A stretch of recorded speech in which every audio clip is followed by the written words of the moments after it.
نعرے لگاتے ہیں، کیا اس کا کوئی آپ کو فائدہ بھی ہوگا؟ ایک واقعہ عرض کر کے انشاءاللہ مسئلہ بھی حل ہو جائے گا۔ حضرت بریرہ رضی اللہ تعالیٰ عنہ سرکار صلی اللہ علیہ وسلم کی صحابیہ ہے، اور سرکار صلی اللہ علیہ وسلم کے گھر کام کرتی ہے۔ کوئی کام ہوتا تھا سرکار صلی اللہ علیہ وسلم اسے کہتے، سرکار کی اہل بیت، سرکاری صاحبزادی آپ کو کام کہتی، وہ کام کرتی تھی۔ ایک دن پتہ کیا ہوا، حضرت بریرہ رضی اللہ تعالیٰ عنہ سرکار صلی اللہ علیہ وسلم کے گھر سے نکلتی ہیں۔ بات بڑی مختصر ہے اور بڑی جامع بات ہے، بڑی سمجھنے والی بات ہے۔ سرکار صلی اللہ علیہ وسلم کے گھر سے نکلتی ہے۔ اب جب وہ گھر سے نکلتی ہے نا، تو ان کے سر پر دوپٹہ تھا، لیکن دوپٹے تھے کچھ بال نظر آ رہے تھے، کچھ بال نظر آ رہے تھے۔ ایک شخص دیکھتا ہے، کہتا ہے بریرہ اپنی سر کی چوٹی کو جو ہے وہ ڈھانپو۔ یہ سرکار صلی اللہ علیہ وسلم کا جو تو ایک کام کرتی ہو، یہ مشکات کے اندر بھی ہے، بخاری کے اندر بھی ہے۔ یہ سرکار صلی اللہ علیہ وسلم کا جو گھر کا تو کام کرتی ہے، یہ تجھے کوئی فائدہ نہیں دے گا۔ جب حضرت بریرہ نے یہ بات سنی، آپ انہی پیروں پر پیچھے چلتی ہیں، سرکار صلی اللہ علیہ وسلم کی بارگاہ کے اندر آ جاتی ہے۔ اب سرکار صلی اللہ علیہ وسلم عرض کرتی ہے، یا رسول اللہ صلی اللہ علیہ وسلم میں باہر گئی، میرے بال کچھ نظر آ رہے تھے، ایک شخص نے مجھے کہا بریرہ تجھے نبی علیہ السلام کا، اہل بیت یا نبی علیہ السلام کا گھر میں کام کرنا کوئی فائدہ نہیں دے گا، اپنی سر کی چوٹی کو ڈھانپو۔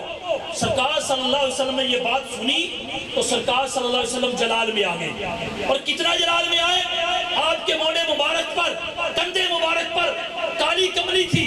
آپ جلدی جلدی اپنے گھر سے باہر نکلتے ہیں، وہ کالی کملی زمین پر زمین کو چوم رہی ہے، سرکار صلی اللہ علیہ وسلم جا رہے ہیں۔ اب صحابہ نے دیکھا کہ سرکار صلی اللہ علیہ وسلم جلال کے اندر ہے، یقیناً کوئی بات ہو گئی۔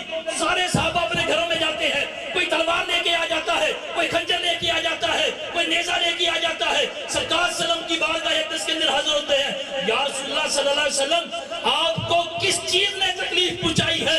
اگر ہمارے باپ نے، ہمارے والد نے کوئی تکلیف پہنچائی ہے، آپ ہمیں حکم دے، ہم اپنے والد کی جو ہے وہ گردن سر سے جدا کر دیں گے۔ یہ صحابہ اکرام کہہ رہے ہیں، سرکار صلی اللہ علیہ وسلم خاموش ہے۔ صحابہ اکرام رضی اللہ تعالیٰ علیہ میں اکٹھے ہو جاتے ہیں، شاید کوئی بات ہو گئی۔ تھوڑی دیر گزرتی ہے، سرکار صلی اللہ علیہ وسلم فرماتے ہیں بتاؤ میں کون ہوں؟ تو سارے کہتے ہیں یا رسول اللہ صلی اللہ علیہ وسلم آپ اللہ کے پیارے نبی ہیں، آپ محمد مصطفیٰ صلی اللہ علیہ وسلم ہے۔ سرکار پوچھتے ہیں، دوبارہ پوچھتے ہیں نہیں بتاؤ میں کون ہوں؟ اب صحابہ کہتے ہیں آپ محمد بن عبداللہ ہے، شاید آپ اپنا نسب پوچھ رہے ہیں۔ سرکار صلی اللہ علیہ وسلم دوبارہ پوچھتے ہیں میں کون ہوں؟ وہ کہتے ہیں محمد بن عبداللہ بن عبد المطلب، سارا نسب بتاتے ہیں۔ سرکار صلی اللہ علیہ وسلم ارشاد فرماتے ہیں میرے صحابہ سنو، میں سب سے پہلے جنت میں جاؤں گا، مجھے اس پر کوئی فخر نہیں ہے، سب سے پہلے قبر سے اپنے مزار مبارک سے اٹھایا جاؤں گا، مجھے اس پر کوئی فخر نہیں ہے۔ اللہ نے مجھے نبیوں کا تاجدار بنایا ہے، مجھے اس پر کوئی فخر نہیں ہے۔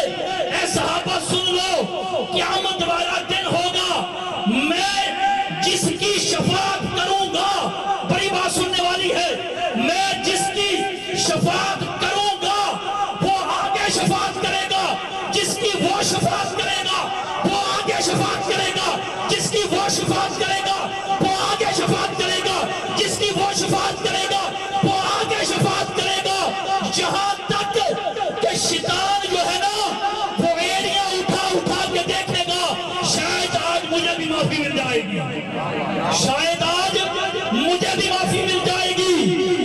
اور جو دوزخ کا دروغہ ہے وہ کریمہ کا علیہ السلام سے عرض کرے گا کہ یا رسول اللہ صلی اللہ علیہ وسلم کوئی ایک بندہ تو رہنے دو جسے میں عذاب دوں۔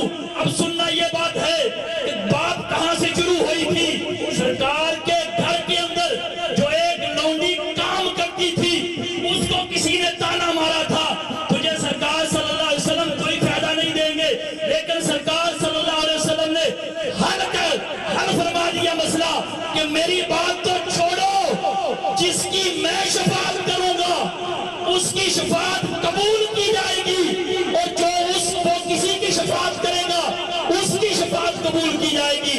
تو حضرات محترم بڑے خوش نصیب ہیں، خدا کی قسم آج آپ اللہ اور اس کے رسول کے ذکر میں بیٹھے ہیں، آل نبی اولاد علی کے قدموں میں بیٹھے ہیں۔